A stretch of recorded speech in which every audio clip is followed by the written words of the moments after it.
Magandang umaga, kumusta po? Narito po ulit ang update natin para sa lagay ng ating panahon.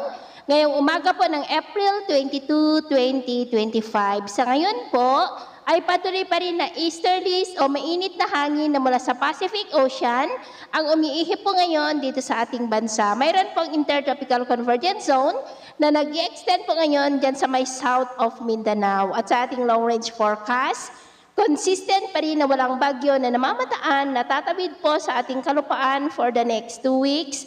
Pero hindi pa rin inaalis ang posibilidad na may isang sama ng panahon na maaari na mabuo sa silangan ng ating bansa sa susunod na mga araw at ang development po niya ng ating babantayan. At sa lagay ng ating panahon, ngayong madaling araw ay maayos ang panahon sa malaking bahagi ng ating bansa pero may tsansa pa rin ng cloudy skies with isolated rain sa ilang bahagi ng Zamboanga del Sur, Holosulu, Tawi-Tawi at Kalayaan Island. At mamaya po ay sisikat ang araw sa malaking bahagi ng ating bansa, mainit at maalinsangan.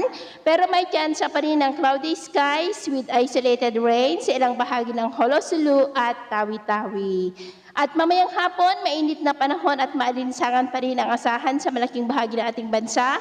Ngunit may tsansa pa rin ng cloudy skies with isolated rain sa ilang bahagi ng Palawan, Sulu Archipelago, Zamboanga Peninsula, Lanao Provinces, Sorsogon, Davao Oriental, Bislig at Northern Samar. Kaya kung lalabas tayo sa ating mga tahanan, ugaliin lamang po natin lagi ang magdala ng kahit na anong panangga natin sa init ng araw at proteksyon na rin po sa mga biglaang buhos ng ulan.